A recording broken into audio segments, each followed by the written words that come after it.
I'm Danny Dyer, and this is the Real Football Factories International.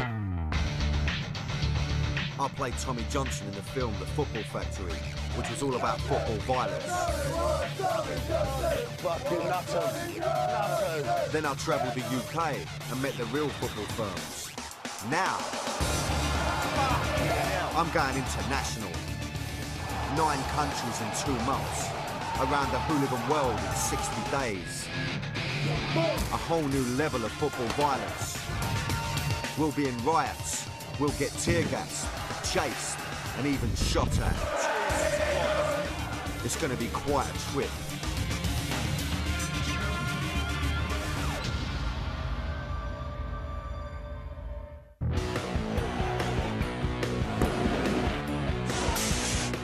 Welcome to the International Football Factories.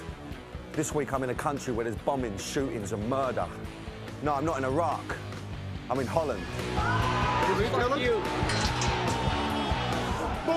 We're going to find out why one of the most tolerant and liberal countries in the world has some of the most violent football hooligans. We're going to show you a different side to Holland, where tolerance has turned to hate. Feyenoord, fuck you all. Where the mobs rule. Where the streets are being turned into war zones.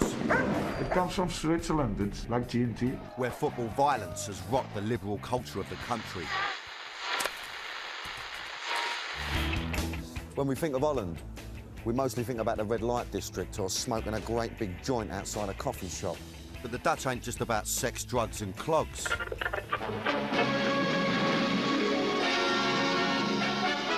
Overnight, the normally placid city of Amsterdam acquired throughout Europe the name Riot City. Between 1960 and 1980, there were riots across the country. This was no anti-war demo. The people fought the army for the right for cheap housing. So although you might see Holland as a nice liberal place to go for a bachelor night, the Dutch have got quite a bit of form for violence. And it was all about to kick off at the football.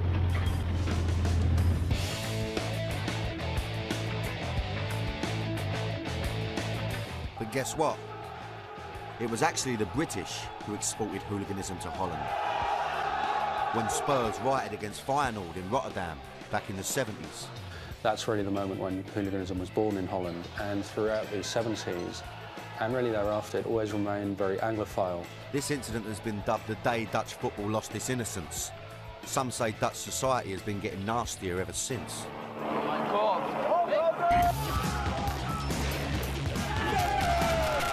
First off, I'm going to meet Paul Voss, who gained the trust of the top Dutch firms to write his book on hooligans.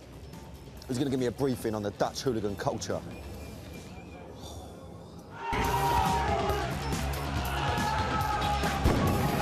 In Holland you have the big 4 firms. They are from the big 4 cities in the country. It's Feyenoord from Rotterdam, Ajax from Amsterdam, FC The Hague and FC Utrecht. So let me get that right. The 4 main firms are Ajax from Amsterdam, Feyenoord from Rotterdam, FC Den Haag from Den Haag and FC Utrecht from Utrecht. So those are the 4 main firms that have been at war with each other for years. They can be very dangerous because the hate is very, very intense. Some of them told me, when I see that guy or when I see a supporter or a hooligan of that crew or that mob, I can kill him. The Dutch hooligan scene was more serious than I thought. Gaining the trust of these firms in Holland wasn't going to be easy. I'm in Amsterdam, Holland's capital city, better known for its tourism, but it's also home to Holland's biggest club, Ajax. Pretty impressive stadium, eh? Don't touch Upton Park, but it's got something about it. Ajax's firm is called F-Side.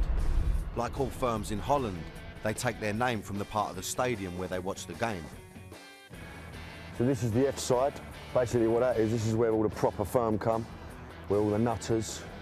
This is the only way they come in. You can tell it's a bit battered. You know, it's quite funny that they've got no horns, but they're going to bring a horn in. No bottles, obviously, and no cans. Just blades. Just blades and chips. And if you've got a spring kosh, fine. Ajax's main rivals are Feyenoord, and this is the deepest rivalry in Holland. Ajax hates Feyenoord and Feyenoord hates Ajax. They told me it was because, you know, they are the two biggest clubs. They had the numbers, you know, they are the biggest firms, and they hate each other. Ajax are from the capital, Amsterdam, and Feyenoord from the second city, Rotterdam. Their cities are only 50 miles away from each other, but seem worlds apart. This rivalry is born out of the different backgrounds of the two cities. Rotterdam is working class and built around the dock industry. Amsterdam is more cosmopolitan and middle class. When traditional industries went into decline, Rotterdam went with it. Amsterdam became the wealthier of the two cities, and this resentment has continued to fuel the rivalry. Amsterdam is a winner of the last 20 years, Rotterdam is a loser, and that somewhat parallels what's happened with Ajax and Feyenoord. After the break, we're going to meet the hooligans. They fuck with us, we fuck harder with them. And I'm going to experience the bitter rivalries for myself at the Feyenoord Ajax derby.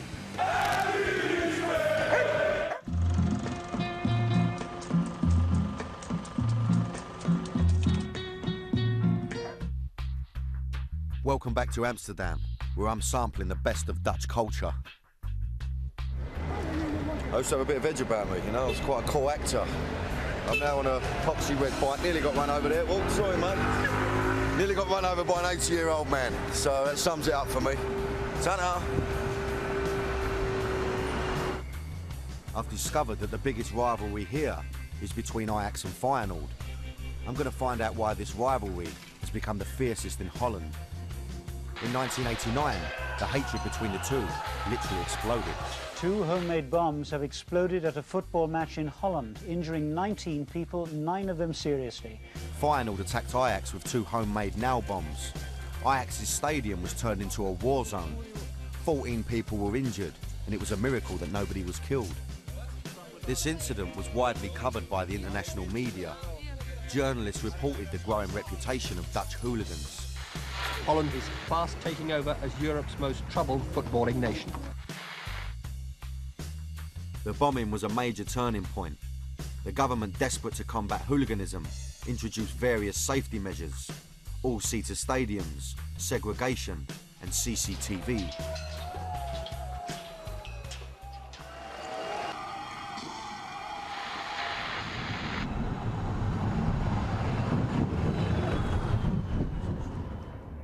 This Ajax firm is serious. These guys are so feared that the police are trying to make being a member of the F side a criminal offence, a banned organisation, like a terrorist group. I'm on my way to meet Ajax.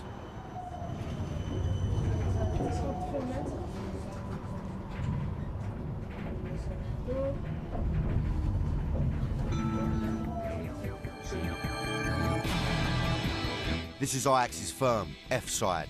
Ajax are possibly the biggest firm in Holland. They're famous for their hatred of Feyenoord and their bomb making.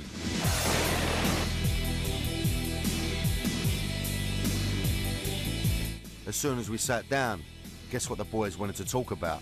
Feyenoord's got the problem with the second city syndrome. We're number 1. We want more, and with hooliganism and on the field also. It's fucking jealousy. When I went to Ajax's stadium, I saw the Jewish Star of David. I asked the guys about this Jewish connection. You know, they call us Jews, and yeah, we make the Jewish star, and we make the F in it. Now, despite these anti-Jewish taunts, Ajax hooligans have taken on this identity. We're not Jewish, but Amsterdam was a Jewish city, especially before the Second World War. Look how stupid they are, Feyenoord. Rotterdam was flattened in the Second World War. Yeah. Boom. And most Nazis, neo-Nazis from Holland come from Rotterdam. How stupid can you be? They told me about the bombs they make and how they turn the grounds into war zones. Well, you make a bomb and you throw it. But not like Feyenoord with nails in it and shit. Come on, you know? People hear the bomb and everybody screams. They love it, you know? When you see smoke and you hear bam, bam, bam, and fucking it's great, man. Come on, attacking us, you know? Show us some. These guys told me they had explosive experts, but I didn't know they were going to bring the dynamite along with them. This one of the bomb. It comes from Switzerland. It's like TNT. Yeah, there's bombs everywhere. Everywhere. Yeah. Why you can buy weapons, you can buy bombs. They fuck with us, we fuck harder with them. And it's the same thing for the other guys. I couldn't believe what I was hearing. Imagine this in Britain. Hooligans with bombs who were prepared to use them. In 1997, the top boy of Ajax was murdered when the F side clashed with hooligans from Feyenoord. They were not even playing each other on the day of the fight. They met on the side of a motorway just outside Amsterdam. Bij rellen tussen supporters van Ajax en Feyenoord bij Beverwijk vanmiddag is dus 1 dode gevallen. De dode is waarschijnlijk een van de leiders van de Ajax-gang. Van alle Stanley-messen. Echt honkbalknuppels, gummiknuppels. Carlo Picconi, Ajax's top boy, was beaten to death by Feyenoord hooligans with knives, hammers and chains. Police seized an arsenal of weapons, including baseball bats, Molotov cocktails and electric stun guns. I think that was the point that everything was changing in Holland. A new generation was coming. That was the example of them. The government was forced to admit that hooliganism was spiralling out of control. The riot police were unable to deal with the escalation of violence, so the government called in the army. The government gave permission for army choppers to airlift riot cops into hooligan hotspots. Carlo Picconi was a godlike figure in the Ajax firm, and they still honour him today by keeping his seat in the stadium. I spoke to one of his close friends. Usually if a hooligan goes to the floor, the opposition leaves him alone. But our man's best friend, Carlo, was stabbed to death in front of him while he was on the floor. This is still very raw. I can't talk about it. You know what I mean? It went wrong, and then, well, there was not an honest fight, and that's the only thing I've say about it. We're not done with them yet. Never, I think.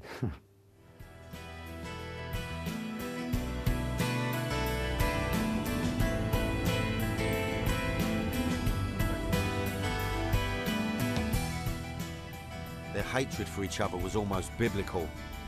Vengeance was on the cards. I'd never heard of anything like it. And the Feyenoord Ajax derby was the next day. I was going to the match to experience this hatred for myself.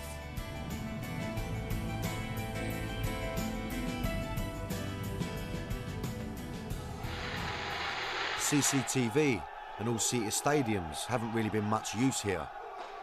Feyenoord have set fire to Ajax's stadium, and there have been mass riots around the ground.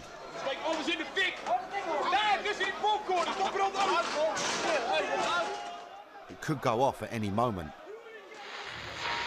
So here we are at Feyenoord Stadium, nicknamed the Tub, and famous as having one of the most intense atmospheres in Holland.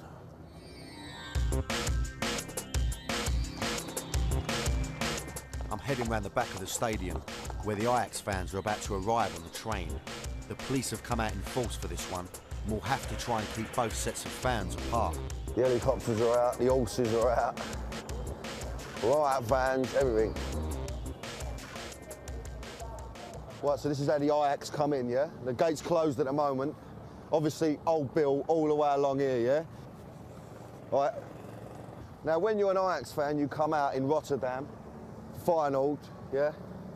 This is what you're faced with, that. Bit intimidating. You wouldn't want to turn up just with your bird, for instance. But I would think if it goes off, you know, there's nowhere to run, you know what I mean? It's Hoffman's. Hello? Yes? Okay, yeah, sweet.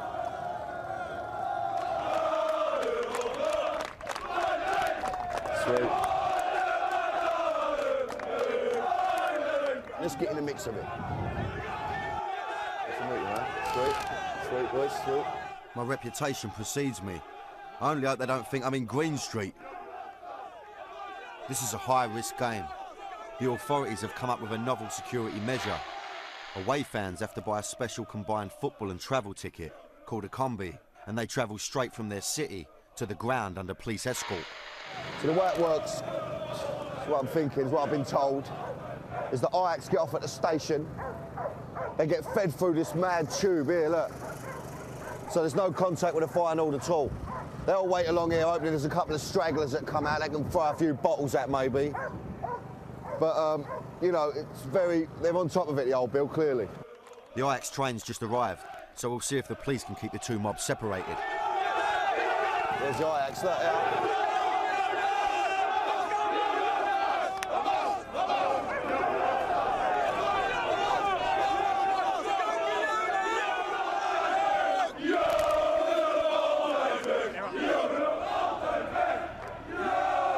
You can see the Ajax boys, look. See their little nuts popping over the top of the thing trying to give it.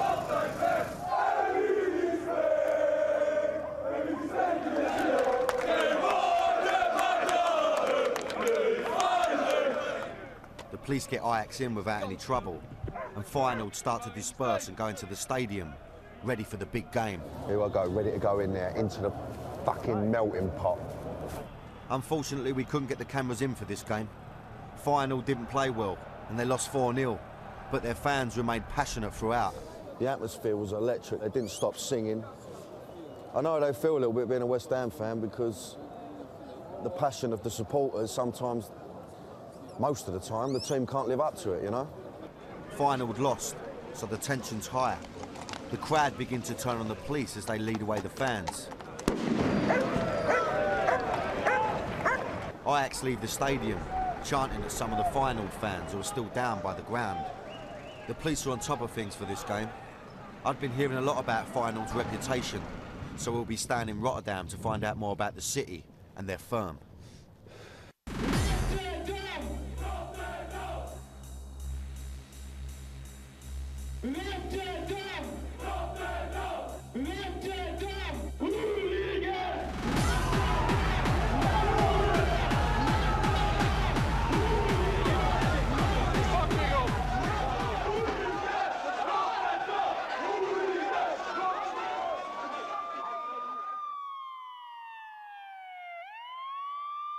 Rotterdam's a gritty port city, and the two other teams here are Sparta Rotterdam and Excelsior. But anyone will tell you the only team worth talking about is Feyenoord. And I've heard they got a proper firm.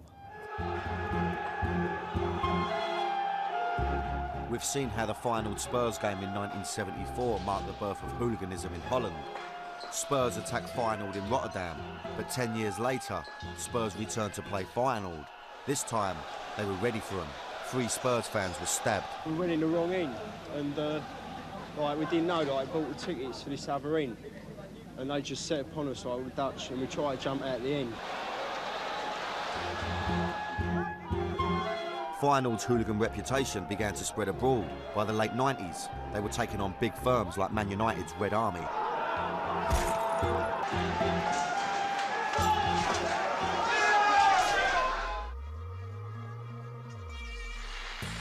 Feyenoord's hooligans were becoming one of the most feared firms in Europe, and the rave scene was growing big in Holland. While most people were popping pills and getting loved up, the hooligans saw the raves as another place to kick off.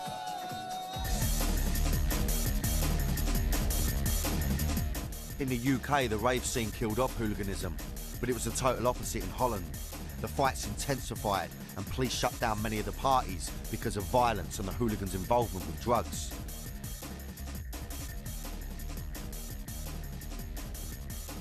Feyenoord have continued to cause chaos abroad. They recently rioted in Nancy and fought with the police in the stadium.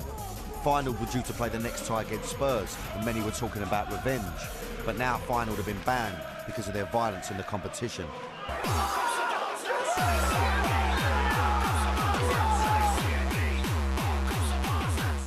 Rotterdam is the home of gabba music, and many of the hooligans are into the scene. DJ Paul Elstadt is one of the founders of gabba music and a staunch Feyenoord fan. Paul is a hero to many of the hooligans and sometimes goes to games with them.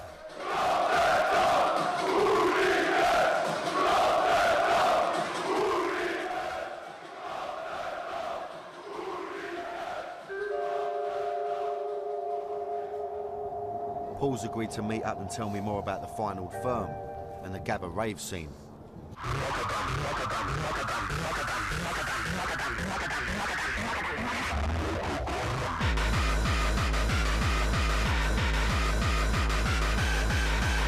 Gabba music was spearheaded by Paul, who also plays at the raves that the hooligans go to.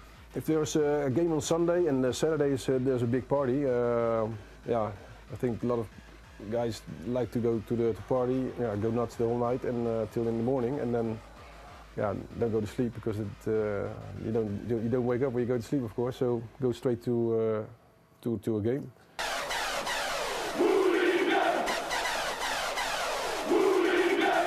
Many of the parties are the night before the game. The hooligans take drugs to help them stay up all night. They continue from the rave to the football, and the drugs fuel the clashes at the match on the next day. There's also, I heard the name rellepoeder. That's called riot powder. That's the cocaine they use when they go to when they have a fight, when they go to other firms or something. I asked Paul about the popularity of his music and the growth of hooliganism in Holland. I think the last years it's more popular to be a hooligan. Everybody wants to be a hooligan down nowadays. Hooliganism had spiralled out of control. Paul had threats made against him just because he was a DJ from Rotterdam. I had to play in Amsterdam a few years ago, a Thunderdome party, and the promoters just called me the day before and said, Paul, you better not come because we can't guarantee your safety, because they heard a lot of rumors that if I was going to play there, a group of people were going to attack me because I'm from Rotterdam, so they had to cancel the gig.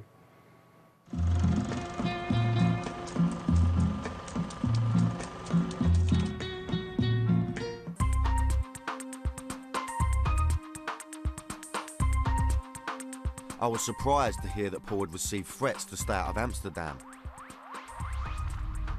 When we come back, I'm going to feel some of this Dutch hostility for myself when I travel to Den Haag on my journey into the dark world of hooligan culture in Holland.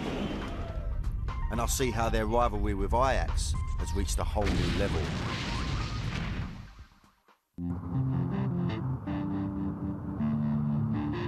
Welcome back to my journey around the Dutch hooligan firms. I'm on my way to the next city on our tour.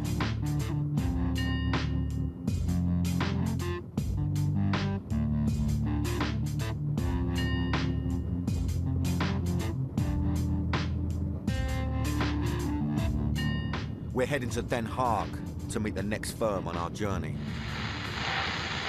Although Amsterdam's the capital, Den Haag is both home to the Dutch Parliament and many of its politicians. Ironically, it's also home to one of the most anti-establishment Dutch firms in Holland. The team's Den Haag, their firm's north side.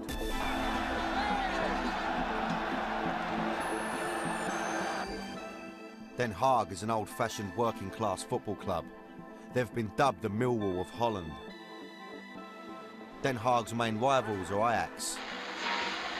Their hatred dates back to this game in the late 80s. It was a defining moment in their rivalry. Den Haag fans threw bombs and flares into the Ajax end.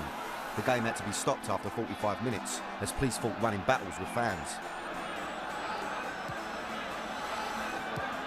Television images of motionless bodies being dragged out of the stadium shocked Dutch audiences.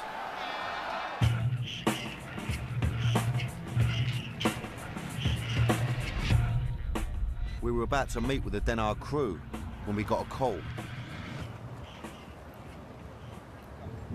Right, this is the situation. They're not happy that we've spoke to Ajax. So they've basically called it off. You know, they don't want to meet us. What they did say is that, you know, they could meet us, but they can't guarantee our safety. So what does that mean? So it's basically a no-no, isn't it? Which is very disappointing, you know what I mean? It's, you know, we've been running about like lunatics, you know, all over Holland, you know. You got to understand, though, these are people that are very serious about what they do. It just goes to show the level of hate between the clubs as well, just in the fact that because we've even spoke to Ajax, you know, they're not going to have nothing to do with us now. But it's disappointing, you know, but we've got to pick ourselves up and crack on, you know.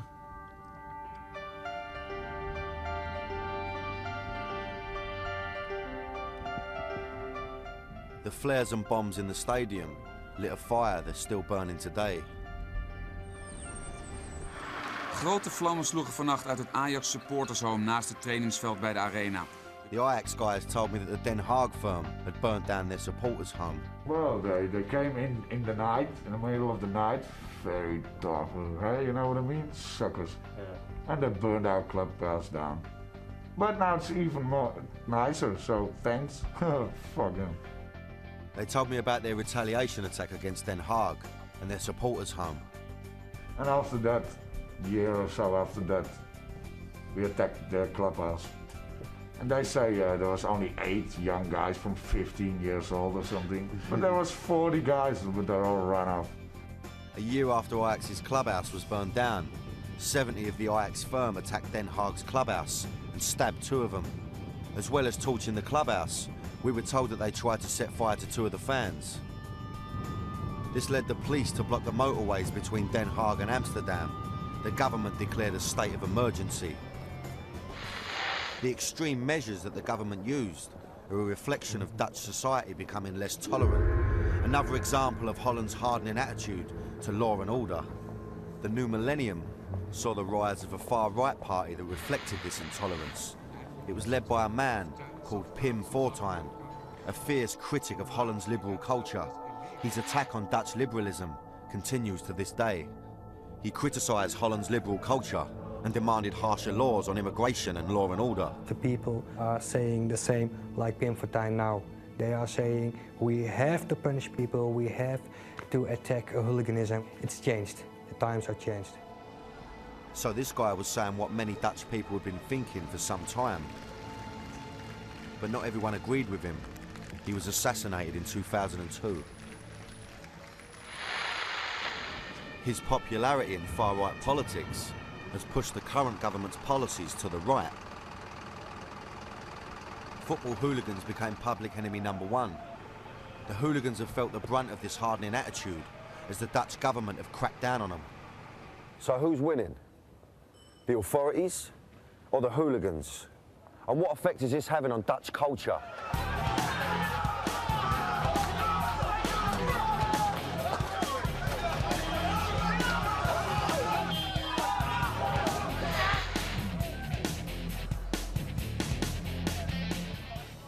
While the police have been coming down hard on hooligans, the clubs have been trying to find a middle ground.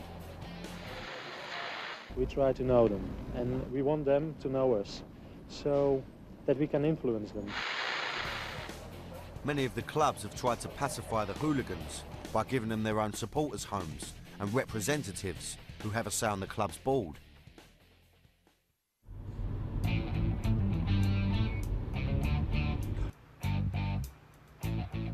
I've come to Utrecht, the 4th and final city on my journey. I'm going to see it firsthand, this carrot and stick approach.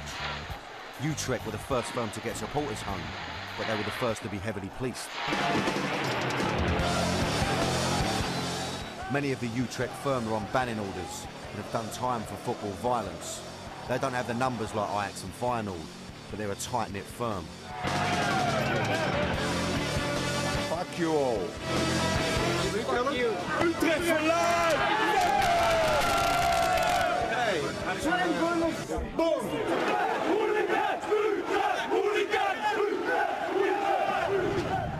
The Utrecht crew are hardcore, and these boys are not always kind to people who come to visit them. There was a train coming to Utrecht. Train with Feyenoord hooligans, shouting at us, calling us names. But we are standing there near the rail track. We have bottles filled with petrol and oil. The best mixture to keep it burning. So they come by and I saw them, the fuckers, with all the long hairs in the neck.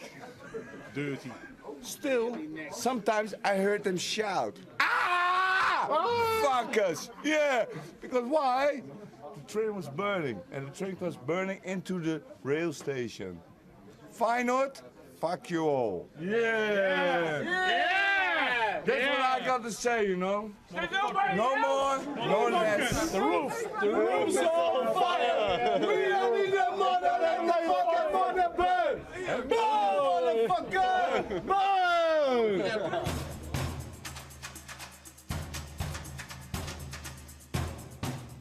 I arranged to meet Bobby. He was going to introduce me to the firm. Bobby was one of Utrecht's most respected hooligans. Only in Holland would this make him an ideal candidate to be the president of the supporters club. Believe it or not, he's in discussion with the football club's board. Utrecht has got the biggest supporters home in Europe, so I wanted Bobby to show me around. Quite an English feel to it. Yes. Why is that? Because we think Utrecht is a typical of English football club.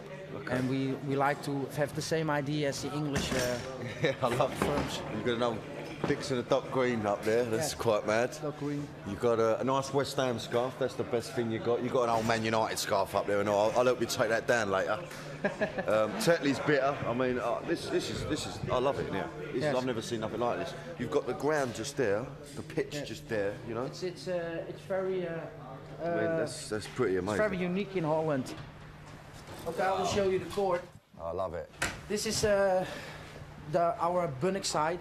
This is the famous side of here. It started the football violence. Your firm will be plotted here, yeah? Yes.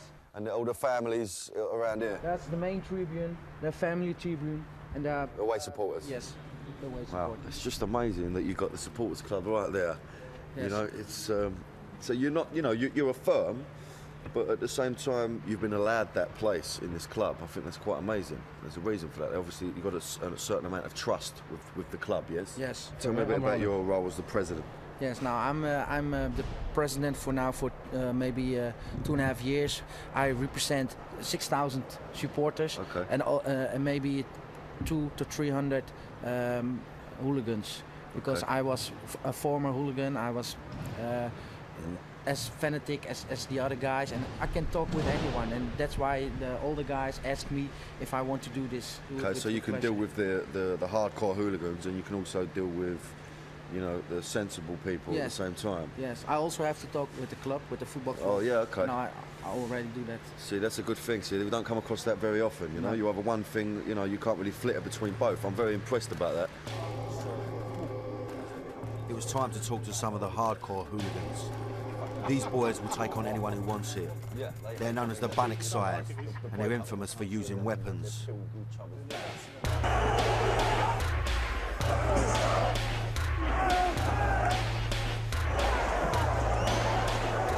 I was a bit nervous, so it was good to get some beers down us for a bit of Dutch courage. Cheers, my son. Thank you very much.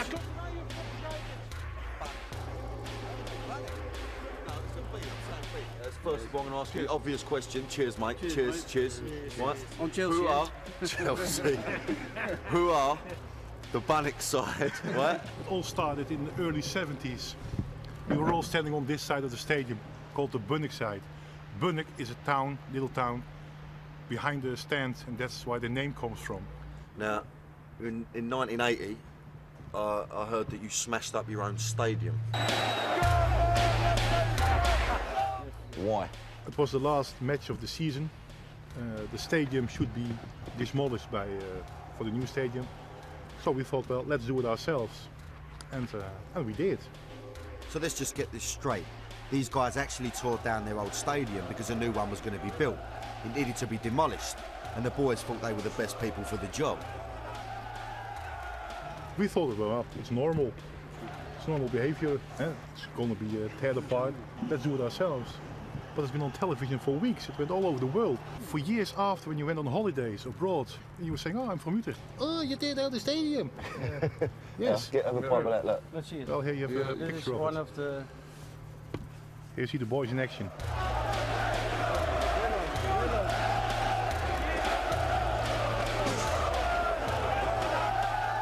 Would you say hooliganism in Holland is becoming more dangerous?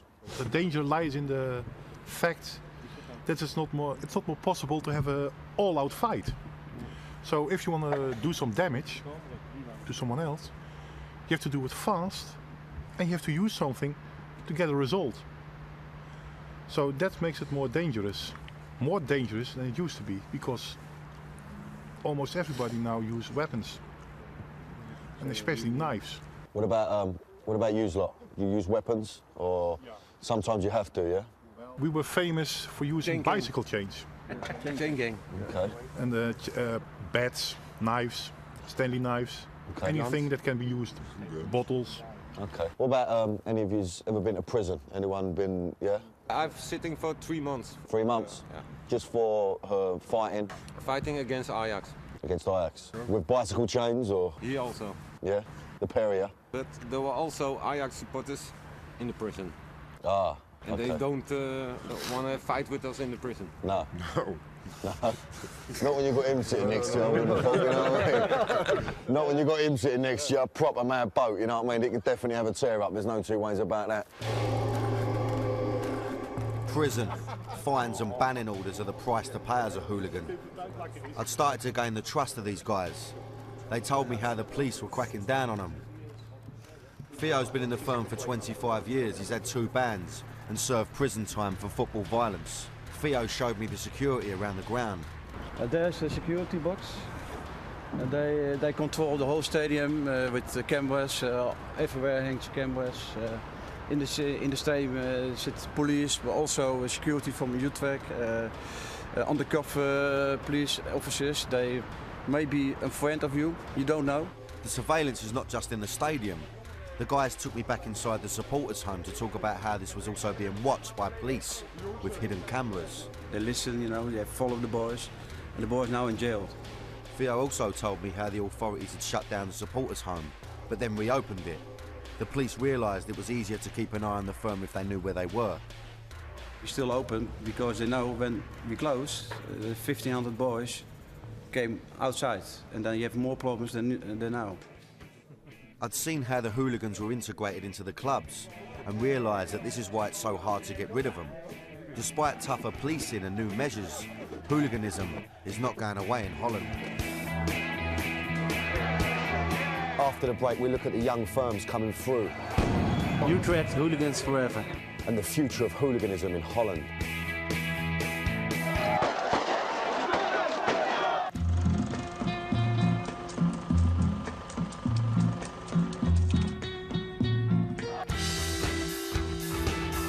Welcome back to my journey into the world of football factories. We're going to see how the Dutch government have taken extreme measures to deal with football hooligans. Suspected hooligans have their pictures put on the internet in a programme similar to Crime Watch, where viewers are encouraged to turn the hooligans in. It's crazy. It's a crazy country. You're talking about a liberal country? No fucking way. This is a police state. Many of the hooligans feel like they're being treated a lot worse than they deserve. Even murderers and child molesters and everything, they're not allowed to put with their faces on telly. But hooligans? Fuck. You're a football supporter? You're nothing. I was told that because of this, the hooligans have become more violent towards the police, making it more dangerous for police and the fans.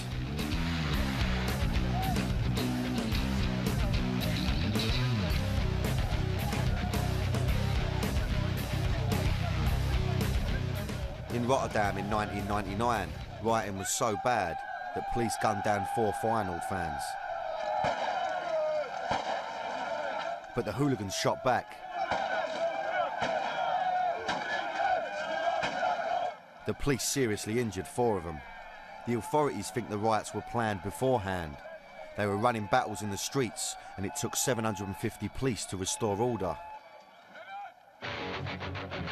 Whatever measures the authorities take, the hooligans find a way around it. Or so it seems. In this climate of organised violence, some of the clubs are too scared to even ban them. You have to listen to them because they can use their thing, and that's violence. It's not so much that they've encouraged the hooligans, but the Dutch clubs are afraid of cracking down on them because the chairman is afraid of the fans. The fans know where he lives. The fans can come and do something to him or his family. So the clubs won't do anything to stop them.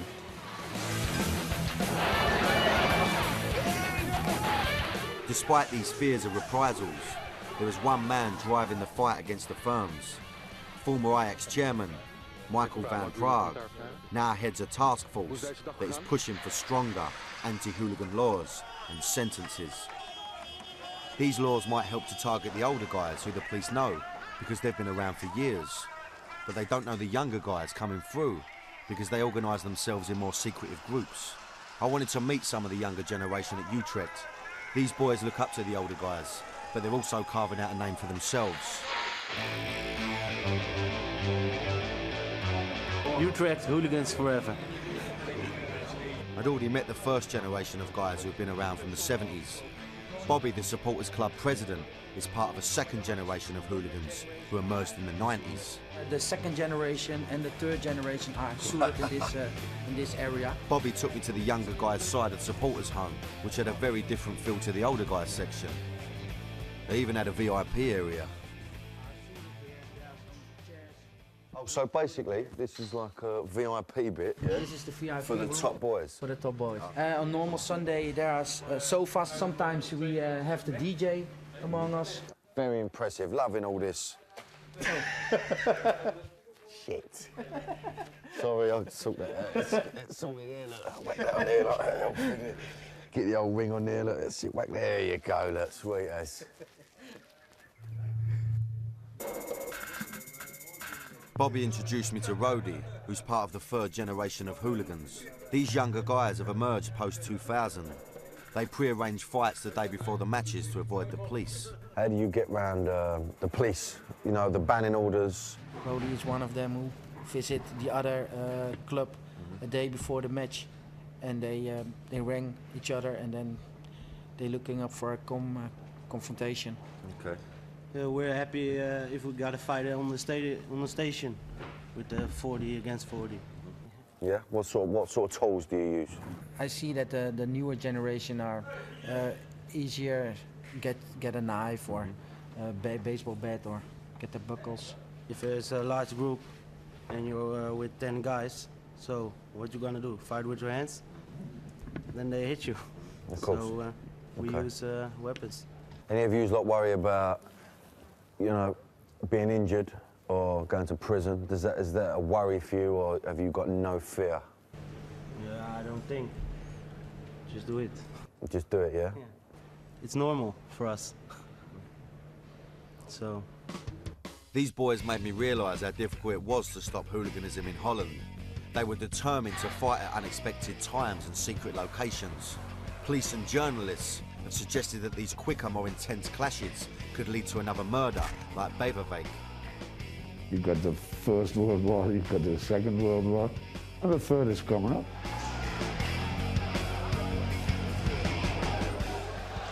Hooligans in Holland, I think it will never stop. So despite the government's efforts to stamp it out, hooliganism looks set to escalate in Holland and threaten its liberal society. Dutch society has changed. People are very hard to each other, distance, and I think that's the way of Dutch life now. I've experienced a totally different side to the liberal sorted Holland that I expected. I've seen the level of hate between these firms, and it's getting worse. I think the Dutch urgently need to solve their hooligan problem before it's too late. I'm not a murderer, not yet. If you touch one of my friends, I'll fucking kill you.